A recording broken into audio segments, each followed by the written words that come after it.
This is the Hidden Killers Podcast with Tony Brueski. Featuring defense attorney, Hidden Killers daily contributor, and host of the Defense Diaries podcast, Bob Motta. Let's walk over to Ruby Franke and Jodi Hildebrandt. We learned in the last week or so just what a wonderful or not so wonderful therapist and marriage counselor Jodi Hildebrandt was. Many people coming out of the woodwork who once saw her and talking about how horrible it was and how she ruined marriages and very much seemingly had a vendetta against men. My question to you as a defense attorney, do these people have a case against Jodi Hildebrandt? Not that there may be much to get, but the damage that was done and how far off the rails she went in counseling these people, I would think that could be something.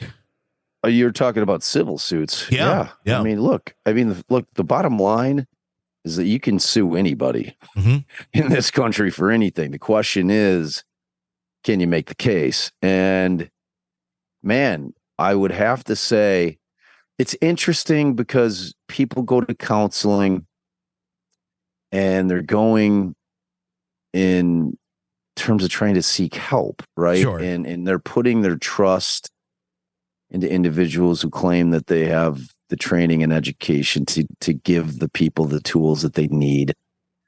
And when they're given bad advice that they know that their patients are going to more likely than not incorporate into their own lives, I think there could be some liability there, man. I think it could be like various causes of action. I could see a world in which there's like a decent intentional infliction of emotional distress claim. I think there could certainly be a civil fraud claim. There's a lot of different avenues that they can take to try to get these people held liable civilly, which ultimately relates not into jail time, but instead relates into money damages. But yeah, man, I think that, and I'm certain that they will be sued. I mean, there's going to be plaintiffs' attorneys out there that are like, yeah, I'll take it. I mean, because like first thing you look at is a plaintiff's counsel in a civil case. Is there a deep pocket? Is there there's no point in suing somebody for money if they don't have money. Sure. So they're going to look at that, and between the two of them, then it's mostly Hildebrandt is the one that they'd be going after, obviously, in terms of a civil suit there. But it could also be argued that Jodi as well.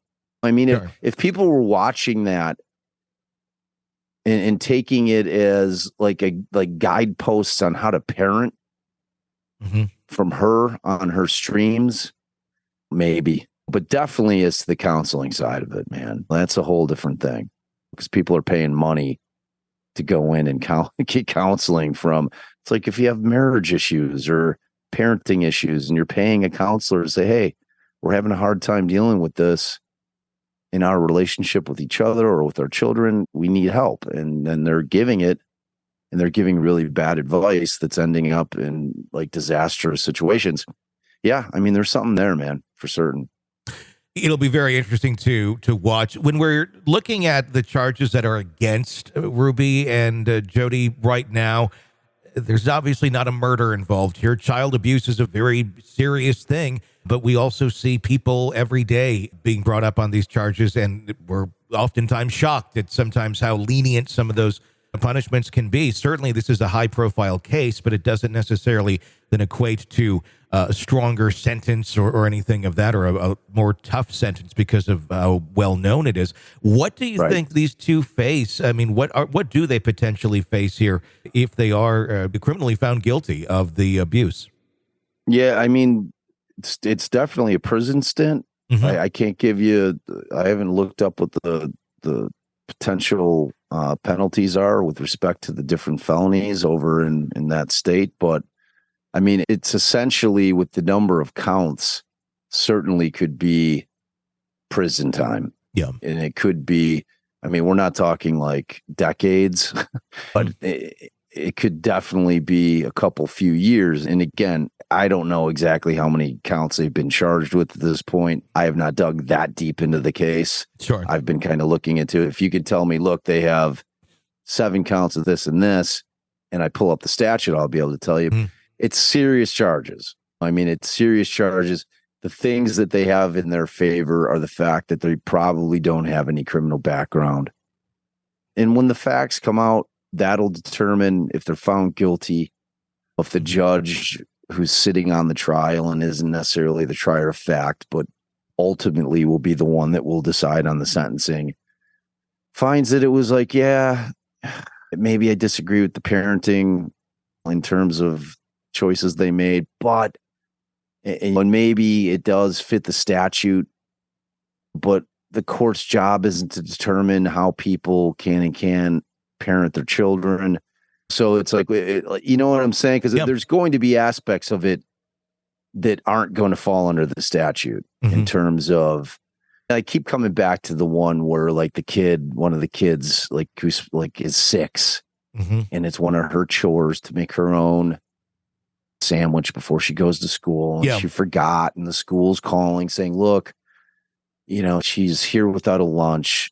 Now, like in my kid's school, like for whatever reason we forget a lunch, they give them like a PB&J. Yeah, they don't have the kids starve. But it's like here, she's like, I like do not feed them. Like that is her job. You know what I'm saying? It's like, I don't know if that's child abuse. Like I would never personally do that with my kid. Sure. But I don't have like 6 kids. Yeah. That I'm trying to like manage, and where you're giving the kids more responsibility than you might if you've got, like me, a spoiled only child. It's like I had all my mom's attention because there was no one else to give it to. So, I mean, there's parts of it where I think that'll come out that they won't fit the statute in terms of it. But, you know, I mean, I also think that there's going to be some real cruelty that's going to come out that will fit the statute. So ultimately, when the judge is going to land on the sentencing, the judge is going to have to balance that. But yeah, and the judge will hear all the evidence. Yep. You know what I mean? I'll come out. So, yeah, I mean, it'll be interesting to see. But, yeah, I don't have a clear answer because and I don't want to give you inaccurate information because I don't know how many counts there are, and I don't know exactly what the counts are in terms of how many they have and what the penalties are in that state. You're consuming the Hidden Killers podcast. Want more? Start binging on all of our true crime podcasts right now through Apple Podcasts and get an ad-free experience when you sign up to be a True Crime Today Premium Plus member exclusively on Apple Podcasts. More of the Hidden Killers podcast dropping soon. Press subscribe now.